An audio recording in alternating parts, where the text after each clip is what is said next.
Everyone experiences this.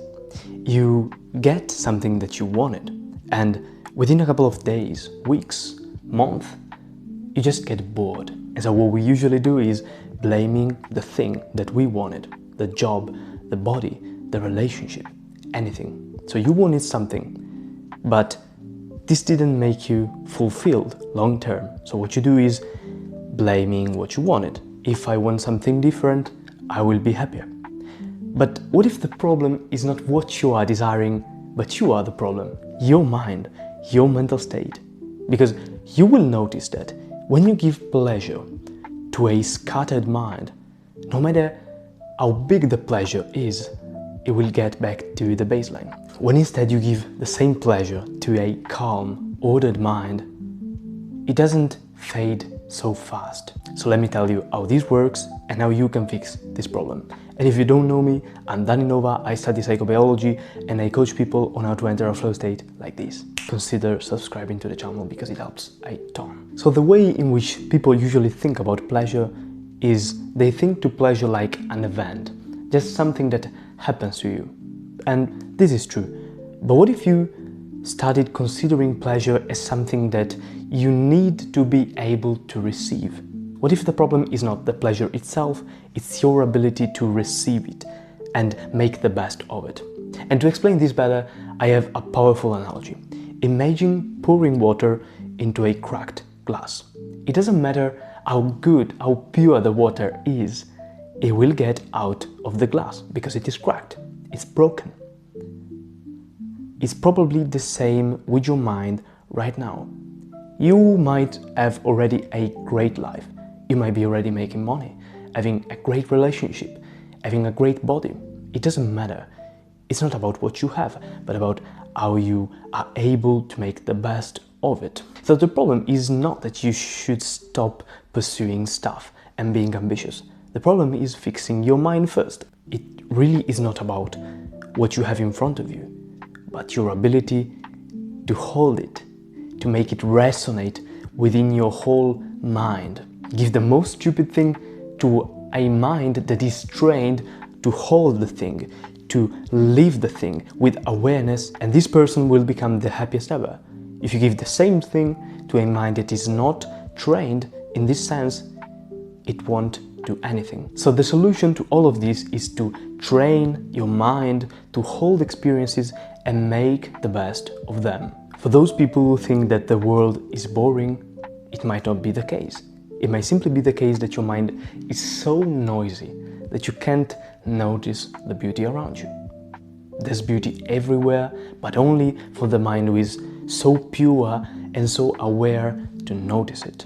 You can't notice stuff around you when you're bombarded with stuff. So how do you fix this? I'm gonna give you 3 practical solutions. The first one is eliminate ruthlessly. Even myself, I preach about focus, flow state, building a conscious life, and still I feel like I'm bombarded by information. Even though I try to prevent it, it still happens to me. Sometimes I feel like there's so much going on that I can't even focus on what matters for myself.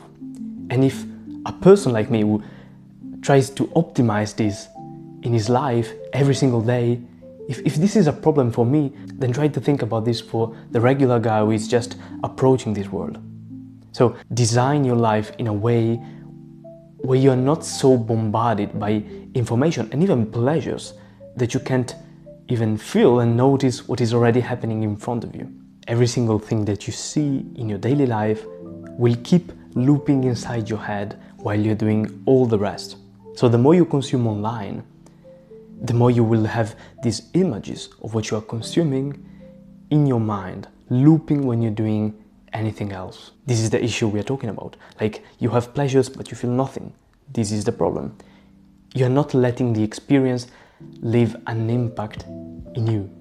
And this is sad because most people already have a good life, but they don't notice it because they are just drowning in noise. So stop drowning in noise. Design your consumption, what you see every day, the news, your social media consumption, the people you talk to, your house, your environment, anything, any input that comes into your mind will keep looping inside you, and it will have consequences on your mood and on your way to handle things that come to you and on your very ability to enjoy things that happen to you, even the most beautiful ones. The second tip is to not only optimize for pleasures that are only within you, but types of pleasure that involve other people as well.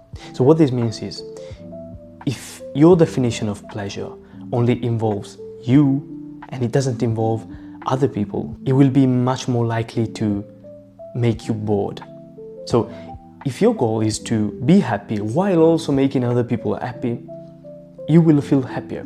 It is much more likely. We have evolved to thrive when other people around us are thriving as well.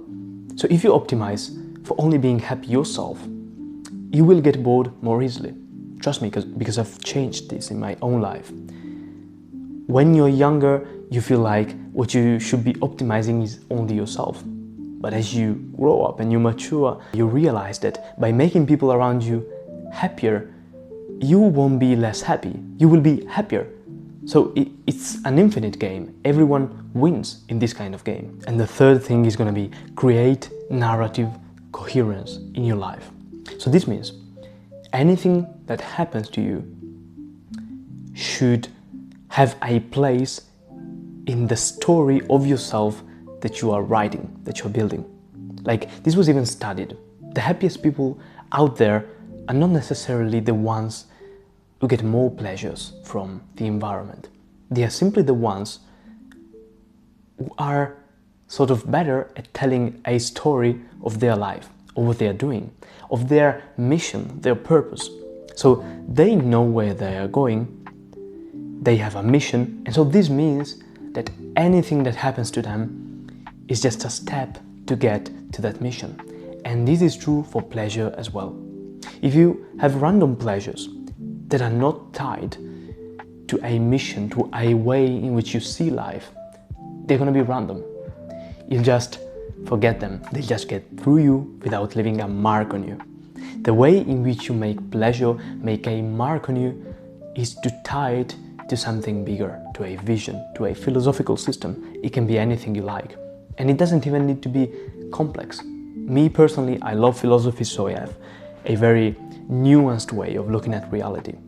But it doesn't have to be. It should just be something that you care about. You choose something that you care about, or many things that you care about, and you create a sort of direction that you're going in. And then the rest of your life is just the story. It is studied that the people who can collocate each event in their sort of story, they literally feel happier, they feel more grounded, they feel more purposeful, obviously. So if you combine all of these three tips, I guarantee you that not only you will be more likely to enjoy pleasures in your life, but they will be integrated in you as well in a more balanced way. So this should be the reason why you pursue pleasure in the first place, to make it leave an impact on you. Because if it's just stuff that goes through you and you forget about it and it doesn't produce anything lasting in you, then what's the point? And guys, as usual, I really hope that this was useful to you, and in case you want more from me, you can check out my X or my newsletter. Both the links are down below.